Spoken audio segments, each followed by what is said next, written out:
Hello friends, how are you? कैसे हो आप? Now we are going to our next chapter solution which belongs to NCERT class 12 chemistry. In starting we see that solution is made up of solid plus solvent. Solution solid plus solvent in दोनों के mixture से बनता है और जो solid होता है वो हमेशा लेस अमाउंट में पाया जाता है। सॉलिड होता है वो लेस अमाउंट में पाया जाता है और आप देख सकते हैं जो सॉल्वेंट होता है वो लार्ज अमाउंट में पाया जाता है। सॉलिड प्लस सॉल्वेंट, सॉलिड आमतौर पर सॉलिड स्टेट में पाया जाता है, लेकिन ज्यादा कभी कभी हम देखते हैं कि जो सॉल्यूट है वो लिक्विड स्टेट में भी पाया जा सकता है। सॉलिड जैसे ले ले अल्कोहल कोई भी C6H5OH, ये लिक्विड स्टेट में होगा और इसके साथ अगर H2O मिलेंगे तो H2O भी लिक्विड स्टेट में होगा और ये इसका जो सॉल्यूशन होगा वो भी एक लिक्विड स्टेट का होगा। तो ये क्या है? ये एक सॉल्यूट है, ये एक सॉल्यूट है और ये सॉल्वेंट है।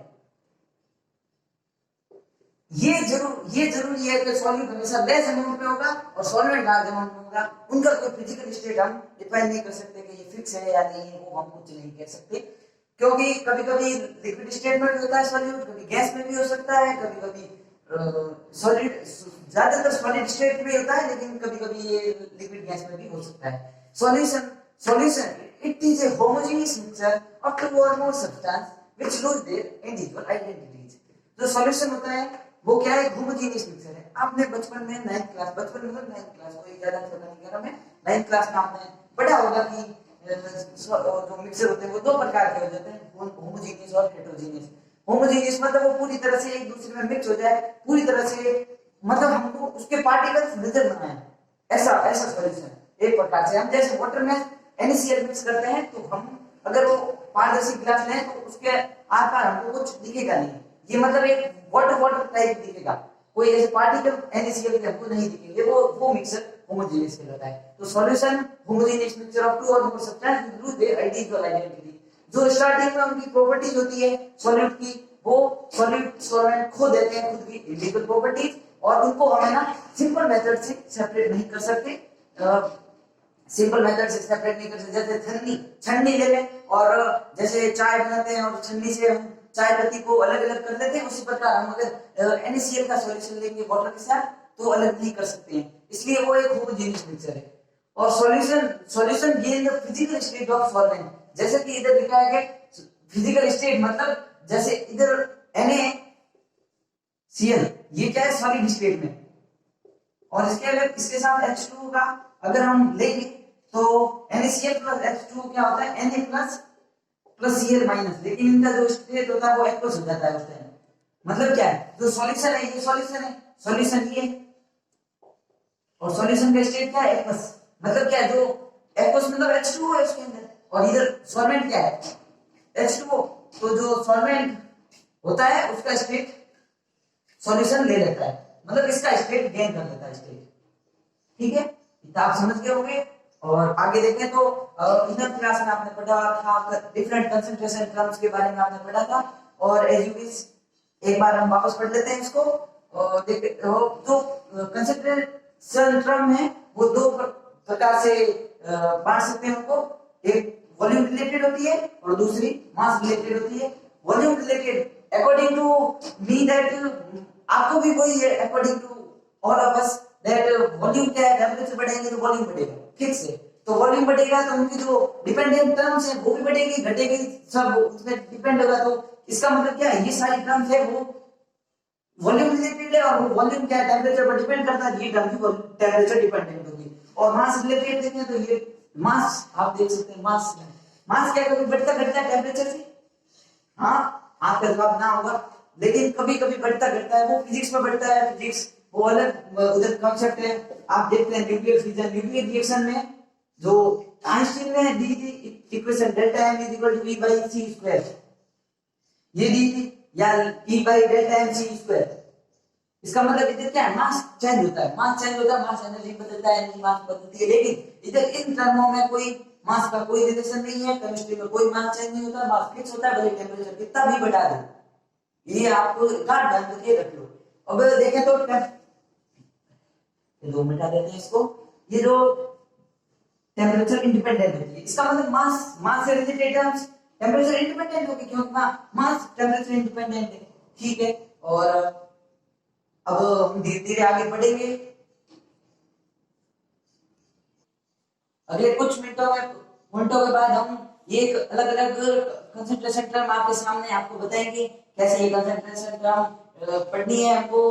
कुछ आपने 11th क्लास में पढ़ी थी, मोलरिटी, नॉर्मेलिटी, फॉर्मेलिटी। ये फॉर्मेलिटी और नॉर्मेलिटी ये आपके लिए नहीं है, तो इसको हम डीपली बताएंगे आपको, और बाकी सब आपको पढ़ेंगे, रिवीजन करवा देंगे। पहले आप इसका स्क्रीनशॉट या आप खुद की नोटबुक में मेरे हिसाब से बेस्ट है लिख दो, और अगर आलस है आपके अंदर थोड़ा बहुत तो स्क्रीनशॉट ले लो इसका, और बाकी हम आगे पढ़ते हैं। ये फॉर्मेलिटी नॉर्मेलिटी एक बार स्क्रीनशॉट ले लो आप, मैं साइड हो जाता हूँ।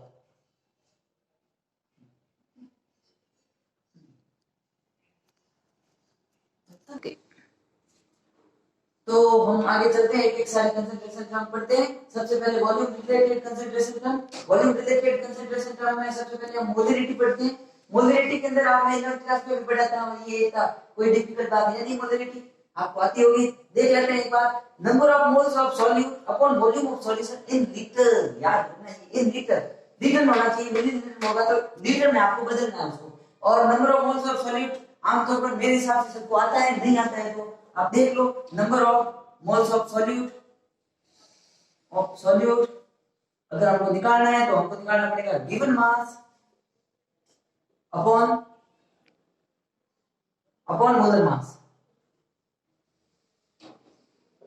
ठीक है, ये number of moles of solute निकाल देंगे। क्वेश्चन में आपको दिया होगा, गिवन मास दिया होगा, मोलर मास आपको किसी भी कंपाउंड का निकालने में क्या तकलीफ होगी वो तो आप निकाल दोगे, और फिर ऐसे करके आप वॉल्यूम लेटर बदल दो और उसकी मोलरिटी निकाल दो। ठीक है, और नॉर्मेलिटी आमतौर पे आपने नहीं पढ़ी है नई टर्म में, तो आप देख लो एक बार। नॉर्मेलिटी क्या था, आपको थोड़ा डिफिकल्टी आएगी, थोड़ा समझने की कोशिश करो और फिर आ जाएगा आपको समझ में। Number of gram equivalent of solute, ये इसी प्रकार number of moles of solute इसी प्रकार ये ग्राम इक्विवेलेंट है, आपको दिखाएंगे कैसे निकाला जाता है, वो सब देखेंगे अभी। आप देख लो number of gram equivalent of solute upon volume of solution in litre. उसी प्रकार ये भी volume of solution in litre, मतलब ये क्या वॉल्यूम क्यों है इनमें, ये वॉल्यूम रिलेटेड है, वॉल्यूम पर डिपेंड करेगी, वॉल्यूम बढ़ेगा घटेगा इन पर भी प्रभाव पड़ेगा वॉल्यूम का।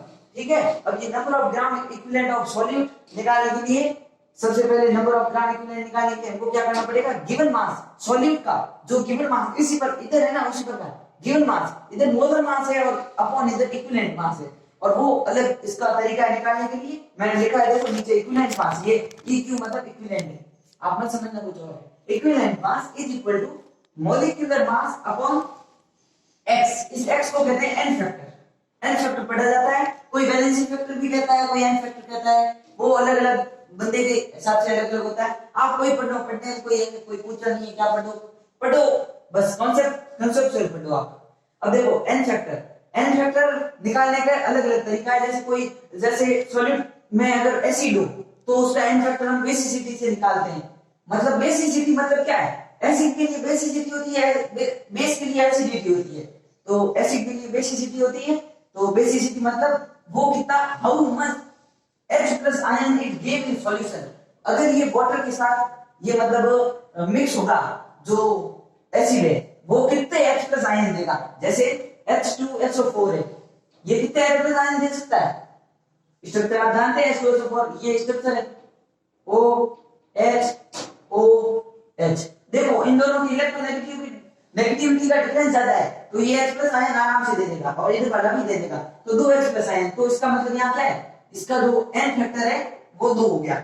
उसी प्रकार बेस में देखें तो एसिडिटी देखी जाती है, एसिडिटी मतलब कितने OH माइनस देगा। अब जैसे कोई भी बेस का नाम ले लो और वो OH माइनस कितना देगा वो आपको पता चल जाएगा, तो उसकी बेस की हो गई एसिडिटी निकालना जाएगी वो। और साल्ट के लिए क्या होगा कि जैसे NaCl है Na2CO3 है, ये साल्ट है सारे। तो देखें तो वो कितना पॉजिटिव चार्ज है कैटायन पर या एनायन पर, वो सेम बात है। इधर मैंने कैटायन लिखा, एनायन लिख सकते हो आप, कुछ भी ऐसे नहीं, कोई बात नहीं, एनायन कैटायन कोई भेदभाव नहीं इन दोनों में, कितना भी मतलब आप रख सकते हो। तो देखो Na2CO3 में Na पर कितना होता है, Na प्लस होता है, मतलब एक प्लस एक पॉजिटिव का एक चार्ज होता है और दो नेगेटिव मॉलिक्यूल है तो इनटू दो इज इक्वल टोटल चार्ज कितना होगा पॉजिटिव पे 2 तो इधर 2 रखा जाएगा। और CO3 देखो तो CO3 2 माइनस होता है तो मतलब माइनस के 2 होते हैं तो -2 मतलब क्या है हमको ये नहीं देखना है पॉजिटिव नेगेटिव हमको ये देखना बस हमको मैग्नीट्यूड देखना है ये दो इधर रखिए। और आप समझ गए होंगे कि किस प्रकार इक्विवेलेंट मास निकाला जाता है। इक्विवेलेंट मास इधर रख देना given mass upon equivalent mass मैंने लिखा है इधर देखो ये गिवन मास है और ये देखो ये सॉरी ये गिवन मास है और अपॉन ये मास ऑफ इक्विवेलेंट ये इक्विवेलेंट मास और into volume in litre number of gram of solute ये निकालना है तो ग्राम इक्विवेलेंट निकालना है तो given mass upon equivalent mass और इनटू वॉल्यूम इतना आपने समझ लिया। फॉर्मेलिटी देखते हैं फॉर्मेलिटी में फॉर्मेलिटी भी एक डिफरेंट टर्म है इसको भी आपको समझने में तकलीफ होगी थोड़ा देख लो। और number of formulas of solute upon volume of solution अब देखो फॉर्मूल्स क्या होते हैं वो भी फिर अलग बात है। फॉर्मूल्स निकालने के लिए देखो आप फॉर्मूल्स ऑफ सॉल्यूट ये निकालने के लिए हमको क्या करना पड़ेगा गिवन मास अपॉन ये फॉर्मल मास और ये फॉर्मल मास को हम ऑब्जर्व्ड मास भी कहते हैं। इसको ऑब्जर्व्ड मतलब देखो एक तो थ्योरेटिकल मास होता है जो हम जैसे C6H12O6 अब इसका जो थ्योरेटिकल मास है वो अलग है और फॉर्मल मास अलग है। H2O HL है 18 ये इसका क्या है थ्योरेटिकल मास है और जो प्रैक्टिकल मास होगा वो अलग होगा। तो वो ऑब्जर्व्ड मास जो हम प्रैक्टिकली देखते हैं वो तो mass of given mass of solute upon formal mass ये निकाल लेंगे और फिर उसका वॉल्यूम ऑफ सॉल्यूशन डिवाइड कर देंगे और ये लीटर में होना चाहिए लीटर में होना चाहिए। और ठीक है इतना आप स्क्रीनशॉट ले लो और फिर हम आपको आगे फॉर्मेलिटी और मोलरिटी के बीच में कुछ डिफरेंस बताते हैं और उसमें कुछ रिलेशन बताते हैं। तो हम चलते हैं comparison between formality and molarity. Formality और मोलरिटी के बीच में कंपैरिजन करते हैं। जैसे फॉर्मेलिटी अपॉन मोलरिटी निकालेंगे तो देखो फॉर्मेलिटी क्या होता है गिवन मास ऑफ सॉल्यूट तो given mass of solute upon mass observe जो थ्योरेटिकल मास नहीं है और प्रैक्टिकल मास हमने जो ऑब्जर्व किया वो मास और इनटू वॉल्यूम एक प्रकार से इनटू वॉल्यूम इन लीटर ठीक है। और अपॉन मोलरिटी मतलब mass of given mass upon theoretical mass या मोलर मास ये MOB लिखा है मैंने इसका मतलब क्या है ऑब्जर्व्ड मास है वही वो एक मोल के लिए लेकिन ऑब्जर्व जो हमने प्रैक्टिकली देखा है वो मास ऑब्जर्व्ड मास ठीक है। तो थ्योरेटिकल मास इनटू वॉल्यूम अब देखो वॉल्यूम से वॉल्यूम जाएगा और ये गिवन मास से गिवन मास जाएगा MT ऊपर MOB नीचे। अब देखो किसी भी सब्सटेंस का relation between theoretical mass and observed mass मतलब ये रिलेशन ही इसको कहते हैं हम van't Hoff factor very important van't Hoff factor. इसी से हम m ऑब्जर्व निकालते हैं कैसे निकालते हैं आपको दिख गया होगा कि formality upon molarity is equal to van't Hoff factor क्या होता है theoretical mass upon observed mass theoretical mass upon observed mass इधर हम लिख देंगे जैसे देखो इधर लिखता हूं देखो आप upon formality upon molarity is equal to van't Hoff factor इसको हम क्या लिख सकते हैं m theoretical upon m observe को इधर लेके जाओ और इसको सबको इधर लेके जाओ m observe is equal to mp theoretical mass into ये मोलरिटी है इसमें इन दोनों में अंतर है ये मोलरिटी है रखना मोलरिटी अपॉन फॉर्मेलिटी इससे हम इस m ऑब्जर्व निकाल सकते हैं। अब देखो वो सब हो गया अब मैं आपको मोलरिटी का एक अच्छा रिलेशन जो हमारे न्यूमेरिकल सॉल्व करने में हेल्प कर सकता है वो दिखाता हूं। देखो आप देखो let you assume that two substance A and B two substance A and B एक का number of moles Na volume है Va और मोलरिटी है Ma and B number of moles of B volume है वॉल्यूम B का volume और B की molarity. अब देखो molarity is equal to number of moles of A upon volume of A volume of A मतलब क्या होगा पता है आपको ये मतलब कहने का मतलब ये इसके सॉल्यूशन का वॉल्यूम है इसके V ये मतलब ये नहीं कि ओनली सॉल्यूट है ये सॉल्यूट है तो का सॉल्यूशन नहीं नंबर ऑफ पूरे सॉल्यूशन का वॉल्यूम है ये VA और ये VB, ठीक है। अब NA is equal to MA into VA, NB is equal to MB into VB। देखो ये इक्वेशन फर्स्ट और ये इक्वेशन सेकंड। अब देखें तो molarity of mixture of A and B, molarity of mixture of A and B। अब दो हमको क्या निकालना है, ये दोनों सॉल्यूशन मतलब A और B हम घोल दिया साथ में, अब इसकी मोलरिटी निकालनी है। अब मोलरिटी कैसे निकालेंगे, तो total moles Na plus Nb, ये टोटल मोल्स हो गए, और Va प्लस Vb, Va क्या है, वॉल्यूम ऑफ A और वॉल्यूम ऑफ B, इन दोनों का मिक्सचर, बस ये ठीक है। अब फ्रॉम इक्वेशन 1 एंड 2 हम क्या जानते हैं, ये टोटल वॉल्यूम है, और हम जानते हैं कि Na is equal to Ma plus V और Nb is equal to Mb into Vb। तो Na प्लस Nb क्या होगा, Ma Va plus Mb Vb, Ms। अब ये S मतलब क्या है, मोलरिटी ऑफ सॉल्यूशन, S का मतलब मोलरिटी ऑफ सॉल्यूशन है, मोलरिटी ऑफ सॉल्यूशन। आपको स्पष्ट दिख रहा है, molarity of solution is equal to, ये है मतलब Ma Va, ये हमने इधर से लिया है, ये देखो आप Ma Va plus Mb Vb upon Va plus Vb, ये एक इंपॉर्टेंट रिलेशन है। अगर नंबर ऑफ मोल्स दोनों की सेम हो, Na is equal to Nb, number of moles same हो, तो क्या Ma Va is equal to Mb Vb हो गया। अगर दोनों सेम हो तो Na is equal to Ma Va and Nb is equal to Mb Vb, ये भी सेम है। ये इक्वेशन 5 ले लो, ये इक्वेशन 6 ले लो। ये रिलेशन बहुत इंपॉर्टेंट है, ये वाला, ये बहुत इंपॉर्टेंट है, ये भी इंपॉर्टेंट है, ये भी आप याद रख सकते हो। लेकिन ये क्या है कि अगर कंपटीशन की तैयारी भी कर रहे हो तो साथ में काम, ये बोर्ड में इतना काम नहीं आएगा, लेकिन कंपटीशन तैयारी कर रहे हो तो बहुत काम आएगा ये। अब देखो मैं आपको एक एग्जांपल देके एक क्वेश्चन पूछता हूँ, कितना इसमें टैलेंट देख लेते हैं। अब आप अपने आप चेक कर लेना और फिर मैं आपको आंसर बता दूंगा। H3PO3,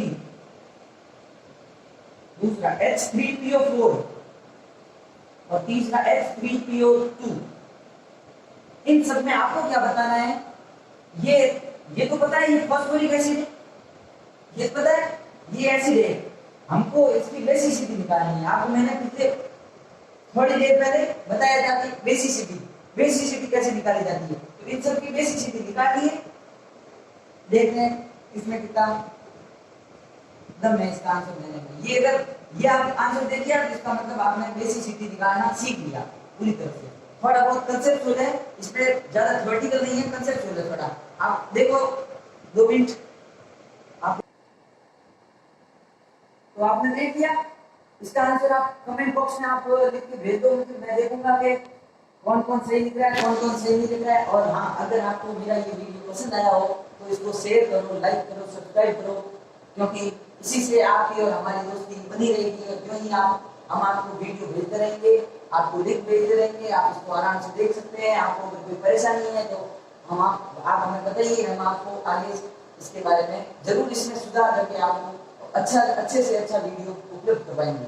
आप देखो अब इसका आंसर, ठीक है मैं बताता हूँ। सबसे पहले हम इसका देखेंगे H3PO4, ठीक है। H3PO4 देखो बेसिसिटी एसिडिटी है, हमको स्ट्रक्चर बनाना जरूरी आना चाहिए। देखो H3PO4 का स्ट्रक्चर होगा P double bond O O O H H H। मैंने H2SO4 का स्ट्रक्चर बताया था, और फिर O और H के बीच में जो इलेक्ट्रोनेगेटिविटी का डिफरेंस मैंने कहा था कि ज्यादा डिफरेंस हुआ तो H निकल जाएगा और वो बेसिसिटी में क्या रहेगा। तो देखो यहाँ से ये H प्लस निकल जाएगा, इलेक्ट्रॉन देके, क्योंकि इलेक्ट्रोनेगेटिव वो है, इसका मतलब क्या, वो इलेक्ट्रॉन खींच रहा है अपनी तरफ, ज्यादा डिफरेंस है इसमें। तो देखो ये भी H प्लस के रूप में निकल जाएगा और ये भी H प्लस के रूप में निकल जाएगा। तो देखो H3PO4 की बेसिसिटी कितनी हुई 3, ठीक है।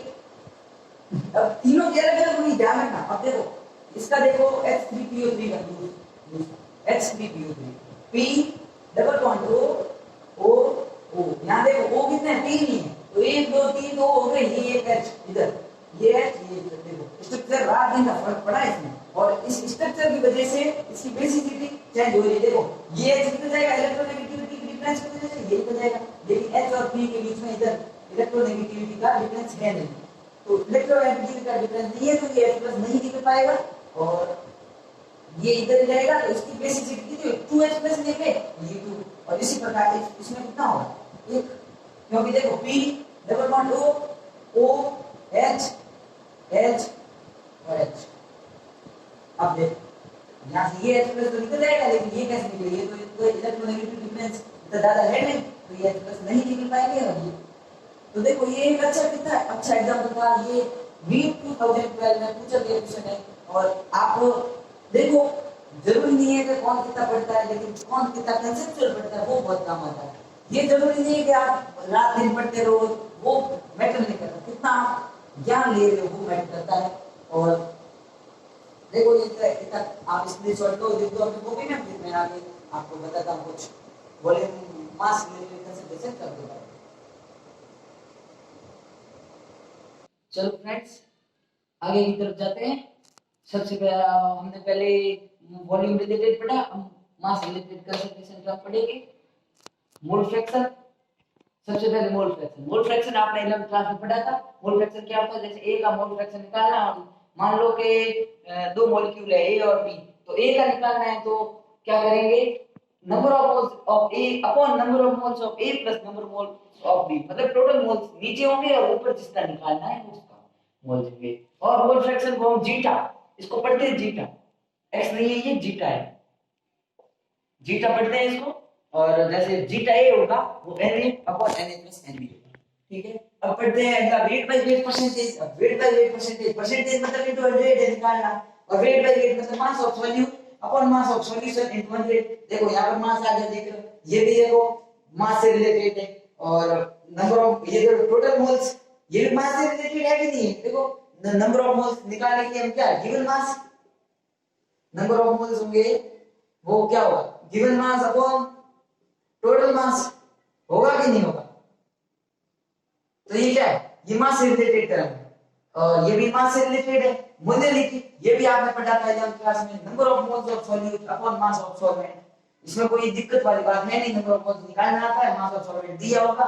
और पार्ट्स पर मिलियन ये थोड़ा नया है, लेकिन ये भी कोई ऐसे है नहीं, इसको हम पीपीएम से रिलेट करते हैं, पीपीएम दिखाते हैं, पीपीएम से मास of solute upon mass of solution into 10⁶। जिस प्रकार हमने इधर 100 किया, परसेंटेज निकालने की 100 किया, तो पास पर मिलियन मतलब परसेंटेज मतलब क्या होता है 100 होता है, और मिलियन मतलब क्या है 10⁶ से मल्टीप्लाई कर दिया, मतलब कि इतने में इतना है तो 10⁶ में वो मॉलिक्यूल कितना प्रेजेंट होगा। और इसी प्रकार हमने ये मास रिलेटेड कंसंट्रेशन टर्म पूरी की। और अब ये वीडियो का अंतिम टाइम आ चुका है। हम देखो आज हमने बहुत इंपॉर्टेंट चीजें पढ़ी। हमने सबसे पहले सॉल्यूशन पढ़ा, रिवीजन कर लेते हैं थोड़ा।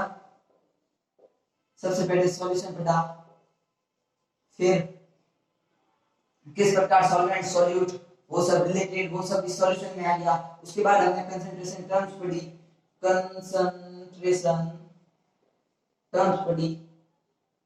उसमें सबसे पहले मोलेरिटी, नॉर्मल मोलेरिटी पढ़ी, मोलेरिटी पढ़ी, ये देखो ये मोलेरिटी अभी पढ़ी, मोलेरिटी पढ़ी, ई फॉर्मेलिटी पढ़ी, एफ नॉर्मेलिटी पढ़ी, एन।